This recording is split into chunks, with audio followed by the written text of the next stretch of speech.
যে কোনো ব্যক্তির কাছে আপনি যে কোনো প্রোডাক্ট বিক্রি করতে পারবেন। কিভাবে? এই জিনিসটা আমরা অনেকেই বুঝি না বা আমরা মনে করি যে সেলস জিনিসটা অনেকটা কঠিন। কিন্তু বাস্তব অর্থে আসলে আমরা কিছু টিপস যদি মেইনটেইন করতে পারি, তাহলে আমরা কি করতে পারবো? যে কারোর কাছে যে কোনো প্রোডাক্ট বিক্রি করতে পারবো। এখন আপনি বলতে পারেন, "ভাই সেলস জিনিসটা তো অনেক কঠিন জিনিস।" কারণ কি অন্য কারোর পকেট থেকে টাকা বের করা এটা তো অনেক চ্যালেঞ্জিং বিষয়। এবং কি সে যদি রাজি না হয়, সেক্ষেত্রে আমার প্রোডাক্টটা কেন কিনবে বা তার আসলে এই প্রোডাক্টটা দরকার কিনা? দরকার না হলে তো প্রোডাক্টটা কিনবে না। তাহলে কিভাবে যে কারো কাছে যে কোনো প্রোডাক্ট বিক্রি করব, এইজন্য আমি আপনাকে কিছু প্রো টিপস দিব। সেই টিপস গুলো আপনি যদি মেইনটেইন করতে পারেন, ইনশাআল্লাহ আপনি সেলস এ মাস্টারিং করতে পারবেন। খেয়াল করবেন, মানুষ আসলে কখনো প্রাইস দেখে প্রোডাক্ট কিনে না। মানুষ তখনই প্রোডাক্ট পারচেজ করে যখন সে ওই প্রোডাক্টের সাথে ইমোশনালি অ্যাটাচড হইছে বা তার কোনো একটা ফিলিংস কাজ করতেছে। ওই জিনিসটা তার দরকার বা ওই জিনিসটা তার না হলে চলবে না।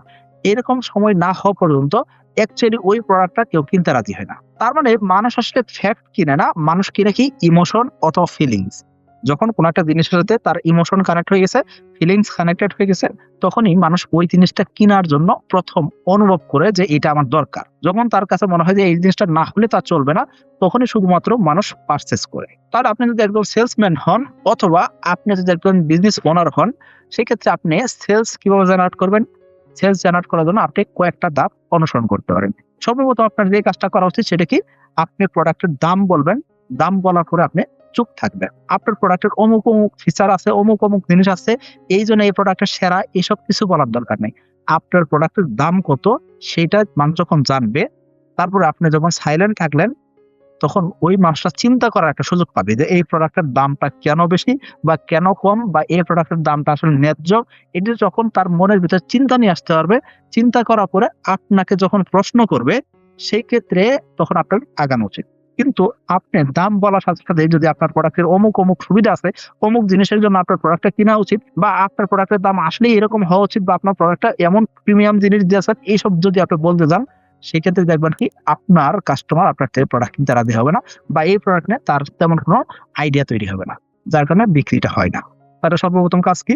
আপনি আপনার প্রোডাক্টের বা সার্ভিসের মূল্য আপনার কাস্টমারকে জানাবেন এবং কি আপনি কি থাকবেন? সাইলেন্স থাকবেন। কোন প্রকার বাড়তি কথায় আগাবেন না। এই যে আপনি প্রাইস বলার পরে চুপ থাকলেন, এতে করে কি হবে? কাস্টমার আপনার প্রোডাক্ট সম্পর্কে, আপনার সার্ভিস সম্পর্কে জাস্টিফাই করা শুরু করবে। সে আসলে চিন্তা করবে যে প্রোডাক্টের দাম ঠিক আছে কিনা বা প্রোডাক্টের দামটা কেন বেশি মনে হচ্ছে বা প্রোডাক্টের দাম আসলে বেশি কিনা বা আপনি এত কম দামে এত ভালো জিনিস কেমনে দিবেন, এইসব জিনিস নিয়ে তার ভিতরে একটা কিউরিওসিটি তৈরি হবে। সে তখন জাস্টিফাই করা শুরু করবে।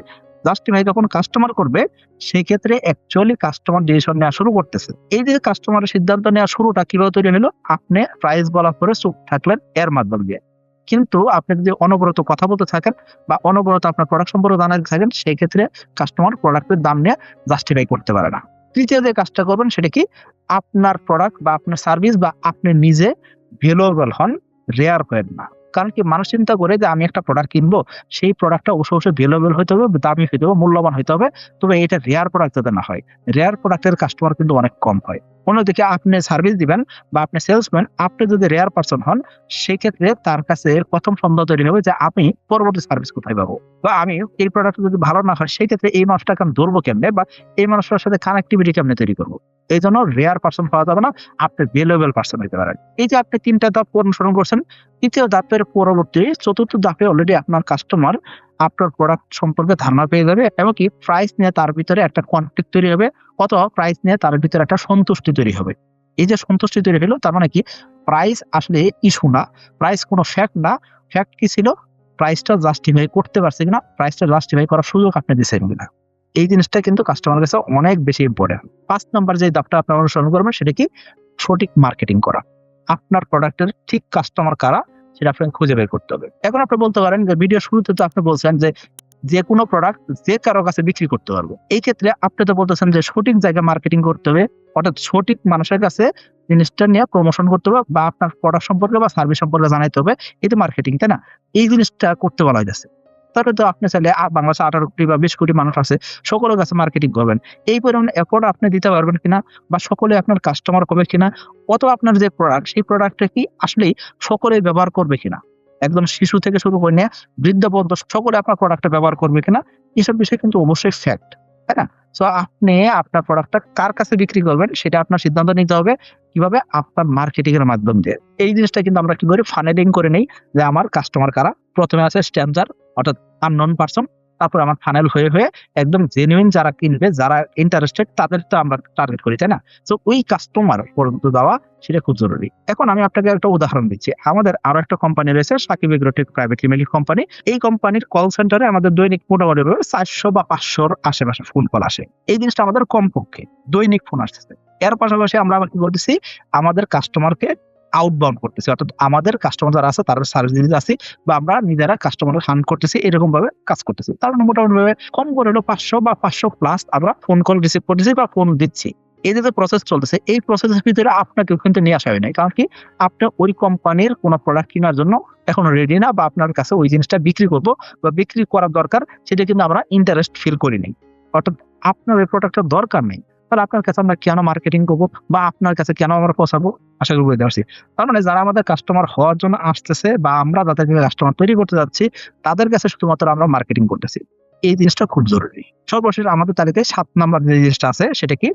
আপনি কোন একটা প্রোডাক্ট বিক্রি করতেছেন বা কোন একটা প্রোডাক্ট তৈরি করবেন বা কোন একটা সার্ভিস আপনি দিবেন, সেই প্রোডাক্টটা অন্য কারোর থেকে কপি করে আপনি বিক্রি করতে যাচ্ছেন বা অন্য কারোর সার্ভিস অলরেডি আছে সেই সার্ভিসটা আপনি বিক্রি করতে যাচ্ছেন। অর্থাৎ আপনি কপি করবেন, চিন্তা করছেন। যদি আপনি কপি করেন সেটা কপি করা যাইতেই পারে। কোন সমস্যা নাই। তবে কপি যদি করেন সেক্ষেত্রে হুবহু তার মতন করে কাজ করেন না। এতে করে আপনি মার্কেট ক্যাপ করতে পারবেন না। কাস্টমার আপনার সাথে যোগাযোগ করবে ঠিকই। কিন্তু প্রোডাক্ট কিনবে কোথায় থেকে? যাকে সে মনে করবে ওই মানুষের জেনুইন বা ওই মানুষের ১ম প্রোডাক্ট। অর্থাৎ ওই মানুষের প্রোডাক্ট আপনি কপি করছেন। এটা যখন কাস্টমার বুঝে যাবে সেক্ষেত্রে আপনার প্রোডাক্টটা আর বিক্রি হবে না। এজন্য বলব কপি আপনি করতে পারেন।